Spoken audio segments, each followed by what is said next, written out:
परम पावन श्री वृंदावन धाम की भूमि पर परम पूज्य सदगुरुदेव भगवान द्वाराचार्य जगत गुरु निम्बारकाचार्य श्री मुकुंद देवाचार्य पीठाधीश्वर श्री राधेश्याम शरण देवाचार्य जी महाराज के मार्गदर्शन में विश्व प्रसिद्ध भगवान श्री कृष्ण की नगरी श्री धाम वृंदावन परिक्रमा मार्ग मिथिला कुंज आश्रम में निरंतर 24 घंटे अखंड श्री युगल नाम महामंत्र संकीर्तन 30 वर्षों से चल रहा है और अखंड अहर्निश 24 घंटे सदा श्री धाम वृंदावन में मिथिला कुंज में चलता रहेगा। आज विश्व भर में अनेकों मंदिर हैं, किंतु भागवत का कोई मंदिर नहीं है। तब हमारे पूज्य गुरुदेव के भजन संकल्प से ये भाव जागा कि श्री धाम वृंदावन में एक अलौकिक भागवत मंदिर बने, जिसमें वृंदावन आने वाले सभी भक्तगण एक साथ संपूर्ण भागवत श्लोक का दर्शन कर सकें। सदगुरुदेव के इस भाव को साक्षात करने के लिए विश्व में प्रथम बार श्री धाम वृंदावन मिथिला कुंज आश्रम में श्रीमद् भागवत महापुराण के 18,000 श्लोक शिलालेख लिखित भव्य दिव्य श्रीमद् भागवत महापुराण मंदिर बनने जा रहा है। आप सब भी इस दिव्य भागवत मंदिर में अपना तन मन धन से सहयोग कर श्री धाम वृंदावन में अक्षय पुण्य प्राप्त करें।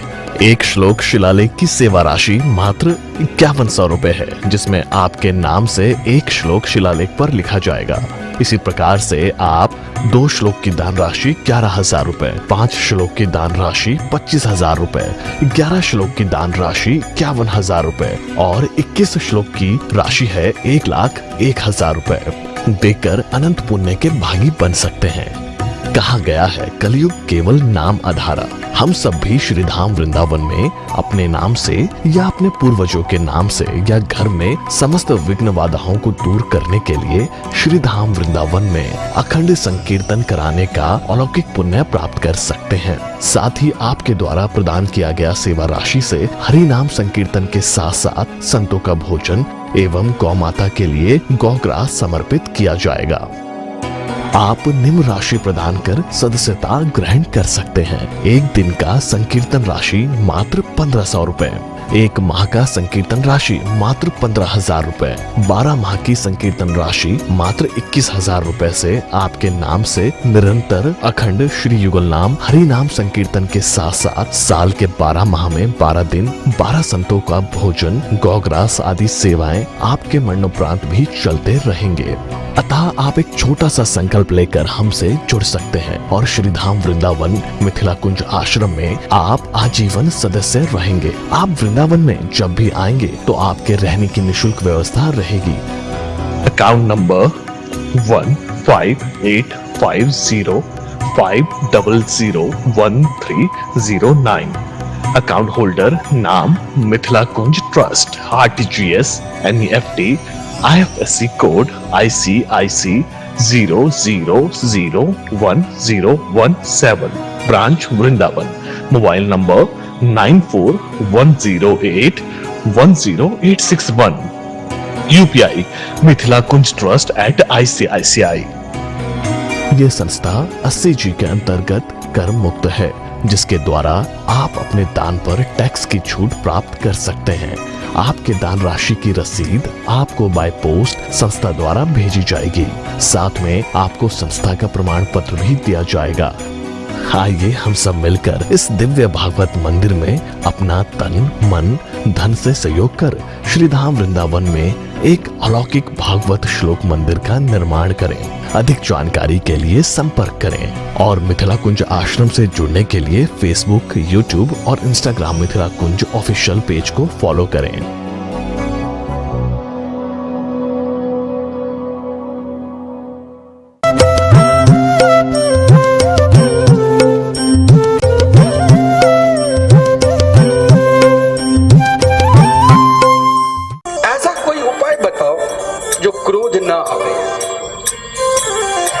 ऐसा कोई उपाय बताओ जो स्वभाव में परिवर्तन हो।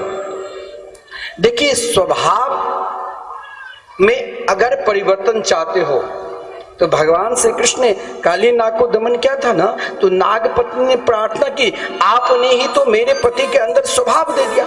इसने अपने स्वभाव रूपी विष का प्रयोग किया, वही स्वभाव रूपी विष प्रार्थना है। लेकिन जीवन में यह अगर मेरे स्वभाव नहीं बदलता है, मेरे स्वभाव किसी कारण बसात सामने वालों को कष्ट हो रहा है, मुझे अपने स्वभाव को बदलना है। चाहकर भी चाहता हूं कि क्रोध उत्पन्न न हो, फिर भी क्रोध उत्पन्न होता है, लेकिन यही हमें चाहना है और यही इच्छा करना है, तो हमें श्री कृष्ण भक्ति करना है, हमें भगवान का स्मरण करना है। जब हम उनके स्मरण करेंगे तो अपने आप क्रोध शांत हो जाएगा। और विश्वास नहीं है तो माता द्रौपदी की प्रसंग देखो। माता द्रौपदी के, अरे कोई आपके पुत्र को कोई एक चाटा भी लगा दिया तो लगता है माता को कि इसे मैं अभी देख लूं, लेकिन 5 पुत्र के हत्यारे सामने खड़े हैं, लेकिन माता द्रौपदी की स्वभाव देखिए, तनिक नहीं क्रोध आया और तनिक नहीं अश्वत्थामा के प्रति किसी भी प्रकार के महाराज ईर्षा गई माता द्रौपदी ने। तो महाराज अर्जुन से यही कहा, अर्जुन ये आप क्या कर रहे हो? हे अर्जुन, ये तो आपके गुरु पुत्र है, मुच्चिताम ताम इस ब्राह्मणों नित्राम गुरु, ये तो आपके गुरु है। और शास्त्र में कहा गया है गुरुवत गुरु पुत्रेषु, आपको गुरु रूप में ये है और इसे आप इस प्रकार अपमान कर रहे हो। अगर आप इसे मार भी दोगे तो क्या मेरे पुत्र अब लौट कर आएगा? लेकिन इनकी माता अगर गौतमी रोएगी, उससे हम पांडवों का विनाश हो। देखिए, स्वभाव को बदलना है, क्रोध को बदलना है। क्रोध आप नहीं चाहकर भी फिर क्रोध आ जाता है। क्रोध क्यों आता है? क्योंकि जिस चीज की आपकी इच्छा है, जिस चीज की आपकी कामना है, उन इच्छा में, उन कामना में आपकी पूर्ति नहीं हुई तो आपके अंदर क्रोध आ जाता है। लेकिन मुझे ऐसी कामना करना है, ऐसी कामना करना है, जिन इच्छा को अधिक बढ़ाएंगे, बढ़ाते बढ़ाते हमें वहां तक इच्छा ले जाना है। हमें एक ही इच्छा रखना है, कृष्ण दर्शन लालसा की कामना रखना है, तब ही तो क्रोध शांत होगा। और द्रौपदी के 5 पुत्र के हत्यारे सामने खड़े हैं, लेकिन उसे प्रार्थना कर रही है और प्रार्थना करती हुई कहती है, मुच्चिताम तामेश ब्राह्मणो नित्राम गुरु, यह आपके गुरुवत है, इसे मारो नहीं। व्यास जी श्रीमद् भागवत महापुराण को समाधि भाषा में रचना की, लेकिन व्यास जी ने द्रौपदी के सुंदर स्वभाव को देखकर, स्वभाव देखिए 2 प्रकार के होता है। एक होता है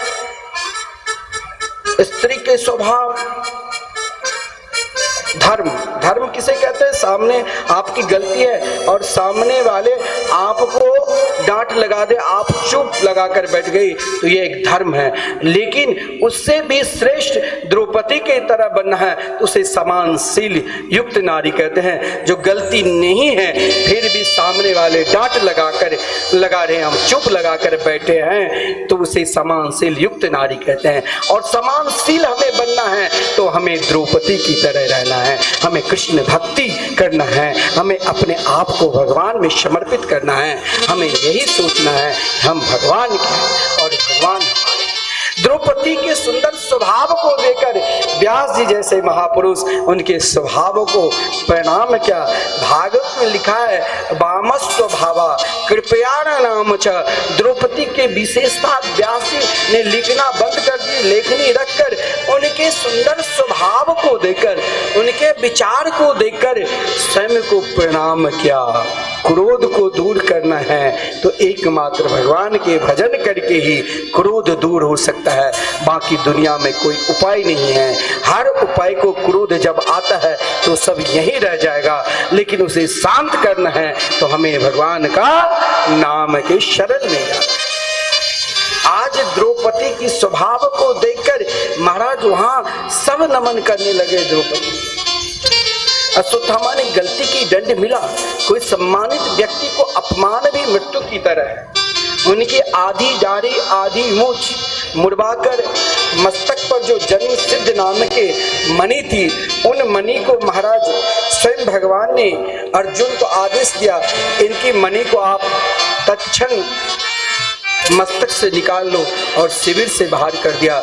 लेकिन दुष्ट अपनी दुष्टता कभी छोड़ते ही नहीं है। इधर महाराज पुनः अश्वत्थामा ने ब्रह्मास्त्र को प्रयोग किया और सोचा कि पांडवों के वंश को ही निर्वंश करना है। और महाभारत के युद्ध में अभिमन्यु मारा गया था, लेकिन अभिमन्यु की पत्नी उत्तरा भी श्री कृष्ण की बहन महाराज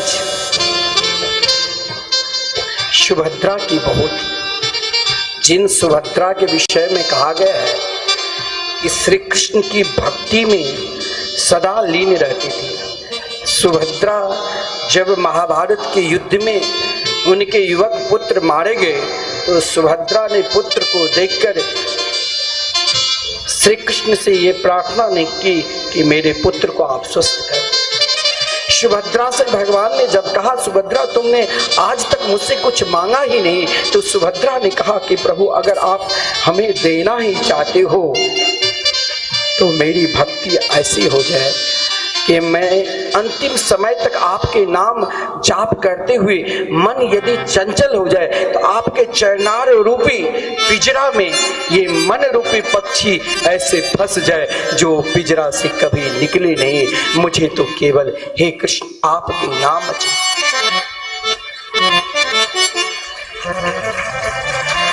जिनकी सास श्री कृष्ण की अनन्य भक्ता, जिनकी सास की सास श्री कृष्ण की अनन्य भक्ता, जिनके परिवार में हर व्यक्ति भगवान के अनन्य भक्त, माता उत्तरा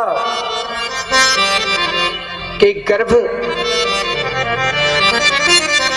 जो गर्भस्थ अवस्था में थी, वहां अश्वत्थामा ने ब्रह्मास्त्र का प्रयोग किया। इधर भगवान अब हस्तिनापुर को छोड़कर द्वारका की ओर प्रस्थान कर ही रहे थे। उसी समय माता उत्तरा जी ने देखा कि जीवन में सत्संग से ही आप भगवान को पहचान सकते हो। भगवान को पहचानना है तो सत्संग से ही पहचान सकते हो।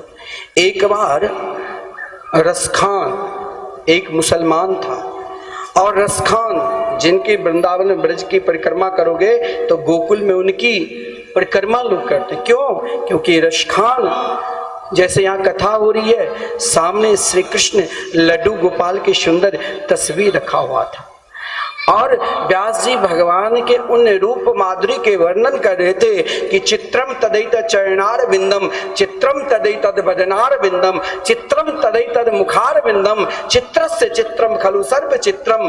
जो ही भगवान के उन चरणार बिंद के वर्णन कर रहे थे, तो रसखान मार्ग में जा रहा था। रसखान ने सोचा कि भगवान के चरणार बिंद इतने सुंदर है, लेकिन पैर में कोई जुतियां चप्पल है ही नहीं, क्यों नहीं मैं पहना दूं।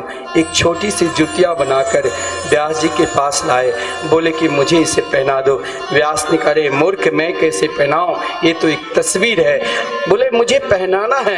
ये खाते क्या है? बोले माखन खाते हैं, लेकिन हमें खिलाना भी है और जुतियां भी पैर में पहनाना है। कहाँ मिलेंगे? बोले वृंदावन मिलेंगे। और महाराज कृष्ण भक्ति को प्राप्त कर उन्हें रसखान ने ढूंढते ढूंढते वृंदावन, जहाँ नीरीवन सेवा कुंज में भगवान आज भी नित्य राश करने के लिए आते हैं, वहां पहुंच गए। उसी समय श्री जी के चैनार बिंद से पायल गिर पड़ चुकी थी, भगवान उसे पहना रहे थे, और रसखान ने उन रूप माधुरी को दर्शन क्या। ये केवल कृपा है सत्संग से ही। उत्तरा ने अपने जीवन में सत्संग किया और सत्संग से ही प्राप्त की। जीवन में हमें किसी को स्वभाव को बदलना है, अच्छाई देना है, तो भाई अच्छाई दो ना, बुराई क्यों? उत्तरा ने जब अश्वत्थामा ने ब्रह्मास्त्र का प्रयोग किया तो उत्तरा ने श्री कृष्ण को पहचाना कि मैंने अपनी सास से यही सुना कि बेटी जीवन में कष्ट आवे तो कहीं न जाओ, भगवान की शरण में जाओ।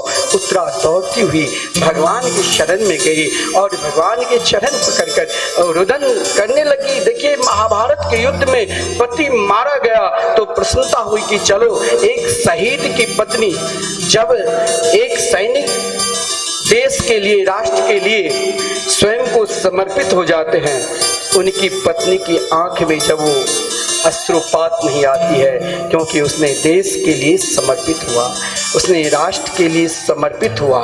उस स्वयं महाराज जिस राष्ट्र के पुत्र थे उनमें लीन हो गए। उसी प्रकार माता उत्तरा ने उस समय भगवान से प्रार्थना नहीं की, क्योंकि भगवान उत्तरा को बहुत मानते।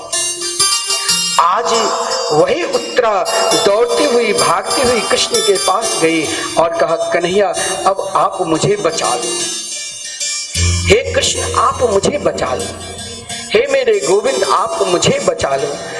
उत्तरा प्रार्थना कर रही है, पाहि पाहि महायोगिन देव देव जगत्पते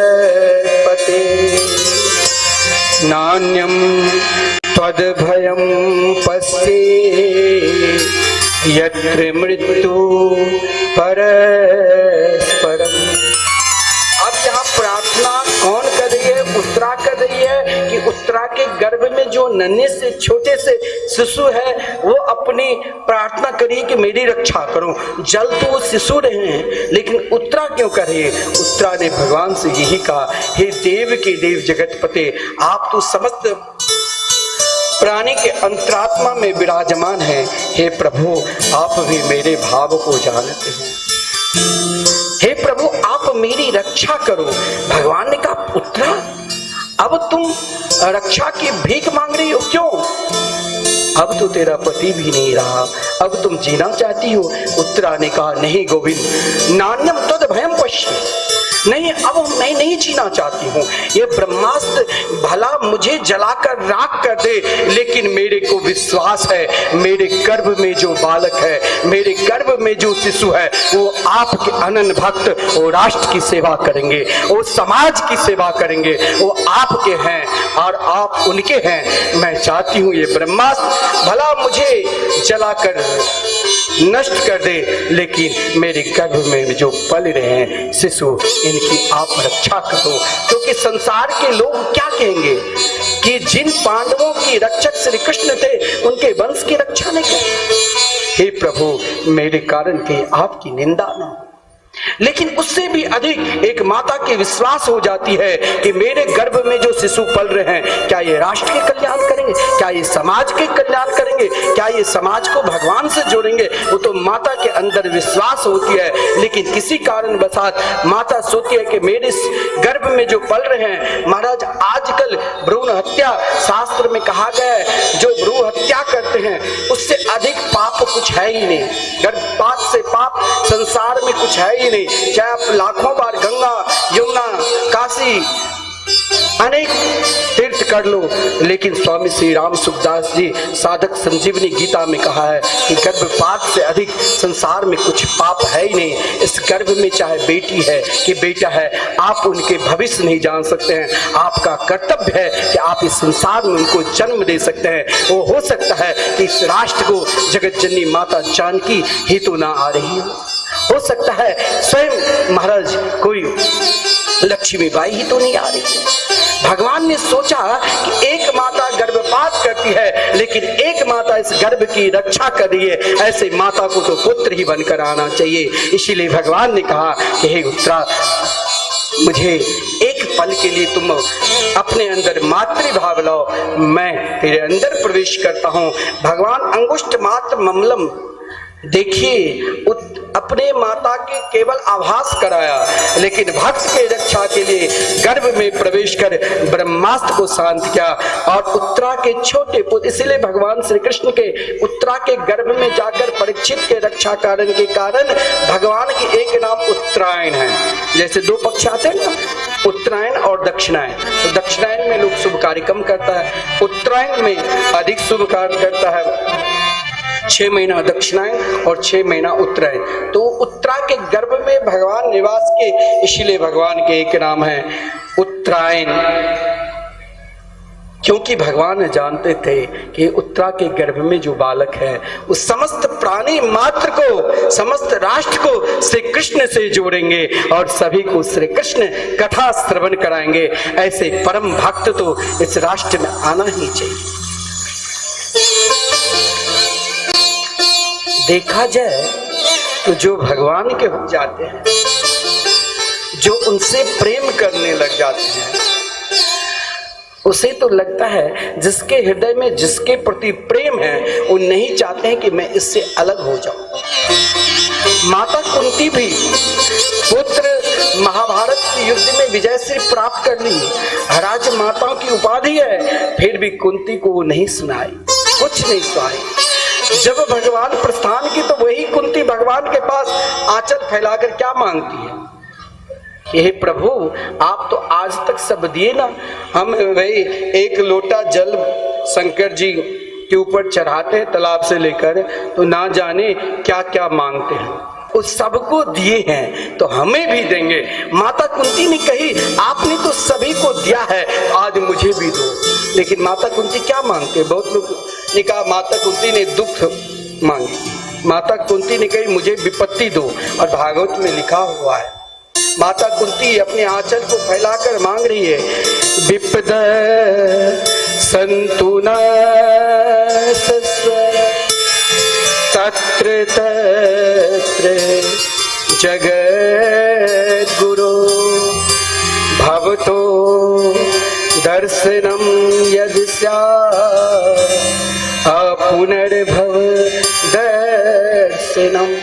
माता कुंती ने श्री कृष्ण से कहा, श्री कृष्ण आप ही विचार करो कि मेरे लिए दुख प्रिय था कि सुख प्रिय था। मेरे जीवन में जब तक दुख रहा तो आप मेरे पास रहे। जब मैं युवती थी तो पति चला गया, वो तो दुर्वासा ऋषि की कृपा से मेरे घर में 5 पुत्र हुए। एक विधवा के 5 पुत्र के मारने के लिए गंधारी के 100 पुत्र सदा योजना पर से योजना बनाते थे। कभी बीच सभा में उनकी पुत्र वधू के अपमान, तो कभी लक्षागृह में जलाकर नाना प्रकार के कष्ट दिया। लेकिन प्रभु आपने रक्षा की। लेकिन आज मेरे पुत्र भारत के सम्राट बने तो आप छोड़कर जा रहे हैं। मेरे लिए तो ये विपत्ति है। ऐसी संपत्ति लेकर हम क्या करें जिस संपत्ति से हम समाज को भूल जाए, जिस संपत्ति से हम राष्ट्र को भूल जाए, जिस संपत्ति से हम भगवान को भूल जाए, जिस संपत्ति से हम माता पिता को भूल जाए। ऐसी संपत्ति को लेकर हम क्या करें। मेरे लिए तो प्रभु केवल आप चाहिए, वो भी शाश्वत। माता कुंती दुख छोटा मोटा नहीं, हम तो महाराज एक लोटा पानी भी मंदिर में चढ़ाते हैं भोलेनाथ पे तो सुख मांगते हैं। लेकिन माता कुंती कहते हैं शाश्वत। शाश्वत मतलब सदा बनी रहे, क्योंकि उनके लिए दुख सुख और सुख दुख। विपदो नैव विपदा संपदो नैव संपदा, विपद नारायण विस्मृति संपन्न नारायण स्मृति। माता कुंती ने कही हे गोविंद आप मुझे विपत्ति दो, क्योंकि वो विपत्ति नहीं मांग रही है बल्कि शाश्वत। शाश्वत श्री कृष्ण के नाम है। हे शाश्वत आप मेरे पास रहो तो मेरे जीवन में कभी विपत्ति आएगी ही नहीं। जिसके जीवन में कृष्ण है उसके जीवन में कभी दुख आ ही नहीं सकता है, उसके जीवन में तो सुख ही रहेगा। उनके लिए तो सुख भी प्रिय और दुख भी प्रिय है। भगवान ने कहा आप चाहे कुछ कह लो, अब मैं दुख तो दे नहीं सकता हूँ। कुंती ने कही तो स्नेह, ये जो स्नेह रूपी डोरी है, ये स्नेह, ये जो ममता, ये आसक्ति रूपी डोरी है, प्रभु इसे आप अपना चरणारविंद से बांध लो ताकि हम सदा आपके बने। देखिए भगवान भी जैसे हम एकांत में बैठकर भगवान की याद करते रहते हैं, वैसे भगवान भी एकांत में बैठकर अपने भक्त के लिए रोते हैं।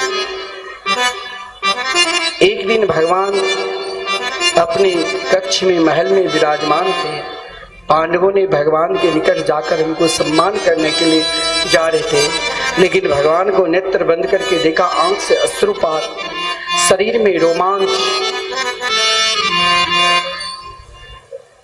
ऐसी स्थिति को देखकर पांडवों ने सोचा कि हमने तो सदा श्री कृष्ण की याद की इन स्थिति में, लेकिन आज श्री कृष्ण किसके याद कर रहे हैं?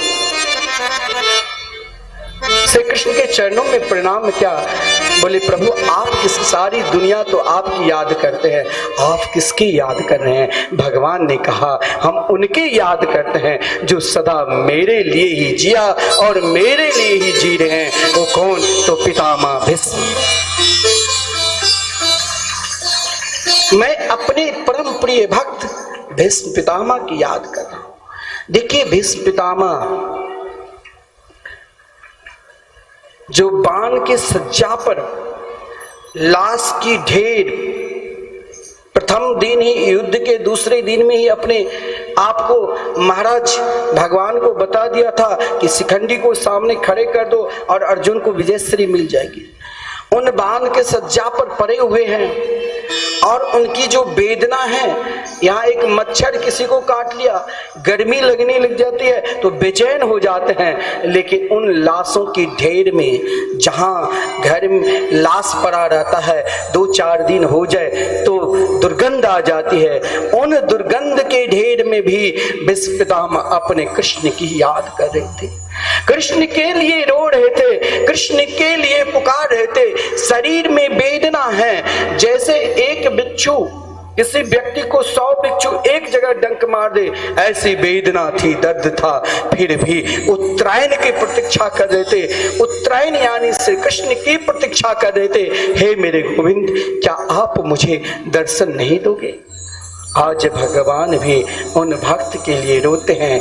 जब भगवान रो रहे थे तो पांडवों ने कहा ऐसा कौन सा भक्त है, कौन सा सौभाग्यशाली भक्त है जिसके लिए प्रभु आप रोते हैं?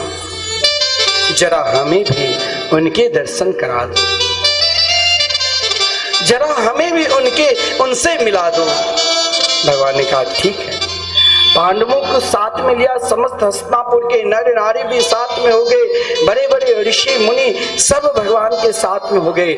इधर भगवान कहाँ पहुंचे? तो जहाँ लाशों की ढेरी है, दुर्गंध आ रही है, अनेक प्रकार की मरद जीव जंतु उन लाशों के नोच कर खा रहे थे, लेकिन पितामह भीष्म जहां पर पड़े हुए थे बाण के सज्जा पर, वहां सुगंध आ रही थी, वहां प्रकाश था। जो ही भगवान को आते हुए दूर से देखा, पितामह भीष्म ने देखते ही, आज तक भगवान जितनी बार मिले प्राय पितामह भीष्म दौड़ कर जाते थे और भगवान को साष्टांग प्रणाम करते थे, लेकिन आज जीवन में प्रथम बार श्री कृष्ण को देखकर उठने की इच्छा प्रकट की, लेकिन उठ सकता नहीं था। क्यों? क्योंकि बाण की सज्जा पर पड़े हुए हैं। लेकिन श्री कृष्ण के एक नजर से देखकर कहा कृष्ण आओ, मैं उठकर स्वागत नहीं कर सकता हूं, लेकिन भीष्म पितामह अपने नयन के द्वारा, अपनी आंख के द्वारा श्री कृष्ण को निहारते निहारते आंख से अश्रुपात होने लगे। कहा गया है कि आप सही में भगवान की हो कि नहीं हो, इसका क्या पहचान है? इसका 3 पहचान है। जब आप भगवान की पूजा करते हो, भगवान के भजन करते हो, भगवान के कीर्तन करते हो, एकांत में बैठकर उनको पुकार रहे हो, शरीर में एकाएक रोमांच आ जाए तो मान लेना अब हम पूर्ण रूप से भगवान के हो चुके हैं। जब शरीर में रोमांच आ जाए, जब वाणी गला अपने आप अवरुद्ध हो जाए, रुक जाए, और जब स्वयं को आंख से अश्रुपात होने लग जाए, तो मान लेना कि हमने कृष्ण दर्शन प्राप्त कर ली है, हमें भगवान मिल चुके हैं, हम उनके हो चुके हैं। भीष्म पितामह ने श्री कृष्ण को देखकर आंख में अश्रुपात होने लगे। महाराज उन अश्रुपात के द्वारा ही मानो श्री कृष्ण के अभिषेक किया और अपने हृदय रूपी सिंहासन पर श्री कृष्ण को बैठाया और उन्हें सिंहासन पर बैठाकर श्री कृष्ण को षोडशोपचार से पूजन की, और पूजन करने के बाद एक नजर से श्री कृष्ण की ओर देखा और कहा कृष्ण ना जाने आज तक आपने कितने भक्त की प्रतीक्षा कराए, लेकिन आज आप उन की बाला में पड़ गए हो जो आज आपको प्रतीक्षा करनी पड़ेगी। हे कन्या, तुमने ना जाने मैंने कितने जन्म तक आपकी प्रतीक्षा की, फिर भी तुमने दर्शन नहीं दिया, लेकिन आज तुमने दर्शन दिया तो आज आपकी प्रतीक्षा करनी पड़ेगी। भगवान ने कहा मैं तो आया ही हूं। बोले ऐसे नहीं है, 3 प्रकार की शर्त, और यहां तक कहा सदैव देवो भगवान प्रतीक्षता कलेबरम दिदम हीनोमि हम। ऐसा नहीं, क्योंकि जीवन में मेरी निष्ठा है, युगल स्वरूप में आप हो जाइए। भगवान ने कहा जो मैं हूं वही तो मेरी युगल स्वरूप है। बोले नहीं, आप युगल स्वरूप की उपासना, जिसका उपासना जो है उन उपासना में होते हैं। और प्रभु देखिए दूसरा सर कि जब तक मेरा शरीर आप में लीन ना हो जाए तब तक आप हमारी प्रतीक्षा करो।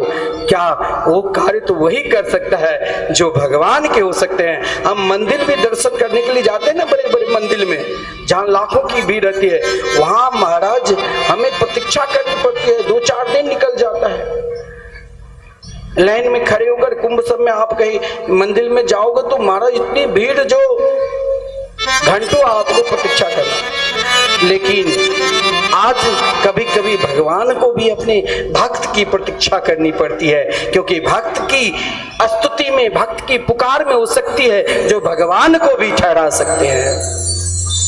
आज भीष्म पितामह ने कहा प्रभु आप हमारी प्रतीक्षा करो, जब तक मेरे शरीर आप में न लीन हो जाए तब तक आप हमारी प्रतीक्षा करो। और तीसरा सर, प्रभु जब मैं अपने शरीर को त्यागूं उस समय आपकी आंखों में आंसू नहीं आने चाहिए, बल्कि आपके मुस्कान में, आपके मुखमंडल में मुस्कान आना चाहिए। भगवान ने तीनों शर्त मानी। और देखिए भगवान ने कहा कि हे पितामह जरा पांडवों को भी उपदेश दो। अब देखिए पांडवों के प्रति भीष्म पितामह का क्या प्रेम था।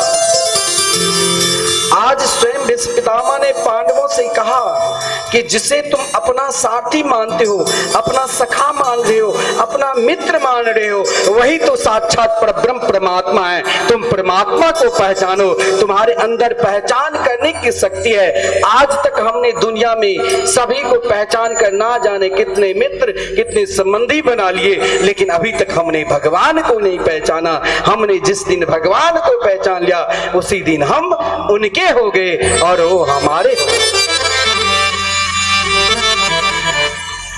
हमें तो केवल पहचानना है। पांडवों को पितामह ने दान धर्म, देखिए दान, भगवान ने आपको धन दिया है। शास्त्र में कहा गया है दशांश दान करना चाहिए। और यदि कोई व्यक्ति दान दे रहा है और सामने वाले रोकता है ना, तो उसे अगला जन्म में अंधा के रूप में आना पड़ता है, या उनको दरिद्रता की स्वीकार करनी पड़ती है, कोढ़ी दरिद्रता के रूप में रहना पड़ता है। कोई दान दे और आपसे सलाह ले तो आपको प्रेरणा देना चाहिए। अब कुआं में आपको धन है, कुआं में जैसे पानी है और उससे पानी नहीं निकाला जाता तो विकार युक्त हो जाते हैं ना, तो धन को हमें सदुपयोग सत्कार्य में लगाना है तो दान करने चाहिए। और कोई आपसे सलाह ले उसे आप और प्रेरणा दो, क्योंकि पितामह भीष्म ने पांडवों को सर्वप्रथम दान धर्म का ही उपदेश दिया, फिर राज धर्म का, फिर महाराज मोक्ष धर्म का, स्त्री धर्म का, अनेक धर्मों का उपदेश दिया। अंत में पितामह ने भगवान से कहा प्रभु आप कितने दयालु हैं, कितने कृपालु हैं। आपने प्रतिज्ञा की थी कि मैंने महाभारत के युद्ध में अस्त्र नहीं उठाऊंगा, लेकिन देखिए कौरवों के पक्ष में भीष्म पितामह इसलिए गए ताकि युद्ध में मैं सदा श्री कृष्ण के दर्शन करूं। और प्रभु मुझे याद है जब महाभारत के युद्ध चल रहा था तो सामने वाले योद्धा जब अर्जुन के पास युद्ध करने के लिए जाते थे तो आप अपने मुख पे इतने मुस्कान प्रकट कर लेते थे, इतनी सुंदरता प्रकट कर लेते थे जो सामने वाले योद्धा अर्जुन की ओर नहीं देखकर आपकी ओर देखने लग जाते थे और आप अर्जुन आसानी से विजयश्री प्राप्त कर लेते। फिर मैंने सोचा जो इतने बड़े दयालु है, इतने बड़े कृपालु है, जो अपने भक्त के लिए चोरी से छुपके से अपनी प्रतिज्ञा को त्याग रहे हैं, ऐसे प्रभु की कृपालता क्यों नहीं जगत में, क्यों नहीं उनके स्वभाव जगत में प्रकट कर दूं और जगत के प्राणी से यही कहूं कि अरे भाई तुम अभी तक सब कुछ देख लिया, अब मेरे प्रभु को देखो, उनको पहचानो, वही हम सबके कल्याण करेगा, वही हम सबके है। केवल हमने आपके स्वभाव प्रकट करने के लिए प्रतिज्ञा की, आज जो हरि ही शस्त्र न गहाऊं तो लाजो गंगा जननी को शांतनु सूत न कहाऊं। फिर प्रभु मैंने आपके साथ युद्ध किया, मेरा उद्देश्य था केवल आपके स्वभाव को प्रकट करने के लिए, जो अपने भक्त के लिए चोरी से छुपके से अपनी प्रतिज्ञा को तोड़ रहे थे, ऐसे प्रभु को स्वभाव क्यों नहीं जगत में प्रकट कर दूं। फिर मैंने अर्जुन के साथ युद्ध किया और अर्जुन मूर्छित हो गए, 2-4 बाण शायद आपको भी लगा, लेकिन भगवान को यदि धैर्य टूटता है तो केवल अपने भक्त के लिए। आज 2 भक्त, एक भक्त मूर्छित अवस्था में जा रहे हैं, एक भक्त की प्रतिज्ञा है तो आज हरि से अस्त्र उठाकर रहूंगा। भगवान अपनी प्रतिज्ञा को भी त्याग देते हैं भक्त की रक्षा के लिए। भगवान जब अपनी प्रतिज्ञा तोड़ते हैं तो पृथ्वी प्रलय कालीन के समुद्र में चली जाती है, लेकिन भीष्म पितामह की ओर जब भगवान ने टूटे हुए रथ की पहिया को उठाया तो उस समय महाराज अपनी दुशाला को पृथ्वी पर गिराकर मानो पृथ्वी को सांत्वना दी, तुम पृथ्वी घबराना नहीं, मैं तो केवल अपने भक्त के लिए ही अपनी प्रतिज्ञा को त्याग रहा हूं, इसीलिए पृथ्वी घबराई नहीं। भीष्म पितामह की ओर भगवान जैसे सिंह सियार की ओर मारने के लिए गर्जना करते हैं, भगवान ने गर्जना करते हुए भीष्म पितामह की ओर दौड़े। भीष्म पितामह ने अपने धनुष और बाण को महाराज नीचे फेंक दिया और मुस्कुराते हुए कहा, प्रभु मैंने आज आपके स्वभाव जगत में दिखा दिया कि आप कितने बड़े दयालु है, कितने बड़े कृपालु है। अब आप चाहो तो मुझे मारो, आप चाहो तो मुझे छोड़ो। भगवान ने कहा, पितामह कुछ तो मुझसे मांग लो, मेरी प्रसन्नता के लिए मुझसे कुछ मांगो। तो भीष्म पितामह ने कहा, देखिए हम लोग जब कोई ग्रंथ या कोई संकल्प को अंतिम समय इति करते हैं, लेकिन भीष्म पितामह के प्रारंभ में ही कहा मेरे जीवन की इति क्या है। भीष्म पितामह ने यही कहा, इति मति रूप कल्पिता वितृष्णा भगवती शाश्वत पुंगवे विभुमुनि स्वसुखमुपगति क्वचिद विहरितुम प्रकृति मुपेयुषि यद भव प्रभाव।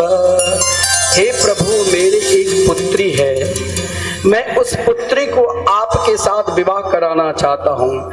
ये सुनकर वहां जितने लोग थे सब घबरा गए, महाराज भीष्म पितामह अखंड ब्रह्मचारी, लेकिन पुत्री कहाँ से, भगवान सब कुछ जानते थे।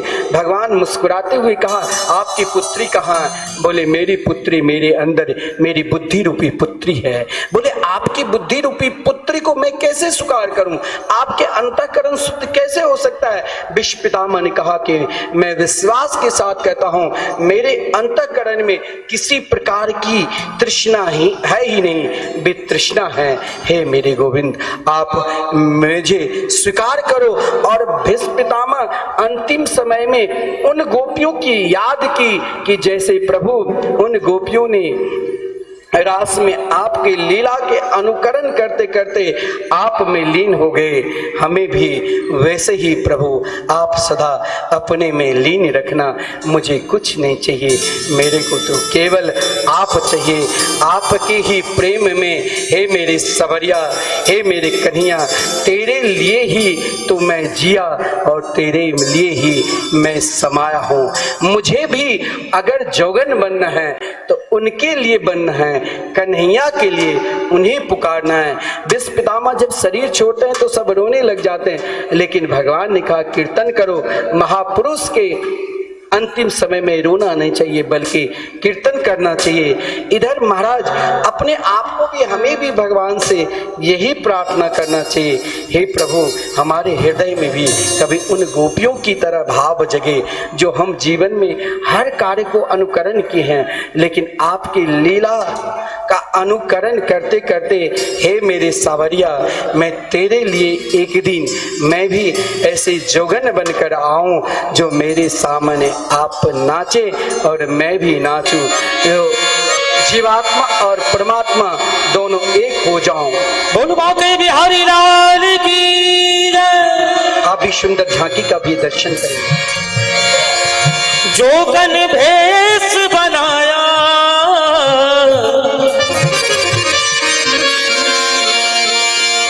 जोगन भेष बनाया, सबरिया तेरे लिए, तेरे लिए, तेरे लिए मैंने जोगन भेष बनाया। सबरिया तेरे लिए, तेरे लिए मैंने जोगन भेष बनाया। सबरिया तेरे लिए, तेरे लिए जोगन भेष बनाया। सबरिया तेरे लिए, तेरे लिए मैंने जोगन भेष बनाया। ओ जोगन भेष बनाया, जोगन भेष बनाया, जोगन भेष बनाया, जोगन भेष बनाया। सबरिया तेरे लिए, तेरे लिए मैं जोगन भेष बना। सबरिया तेरे लिए, तेरे लिए मैंने जोगन भेष बनाया। ताली सेवा करते हुए सभी लोग ओए, ओए, ओए, ओए।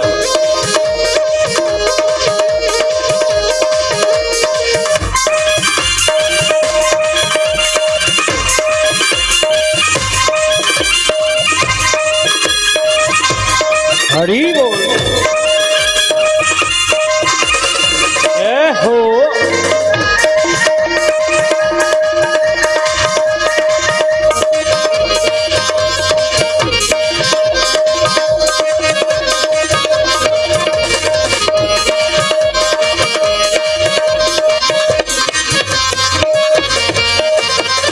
तोड़ लिया मैंने जग से नाता, तोड़ लिया मैंने जग से नाता, तोड़ लिया मैंने जग से नाता, तोड़ लिया मैंने जग से नाता। तेरे सिवा कोई नजर नाता, तेरे सिवा कोई नजर नाता, तेरे सिवा कोई नजर नाता, तेरे सिवा कोई नजर नाता। तू दिल बीच समाया, तू दिल बीच समाया, तू दिल बीच समाया, तू दिल बीच समाया। सबरिया तेरे लिए, तेरे लिए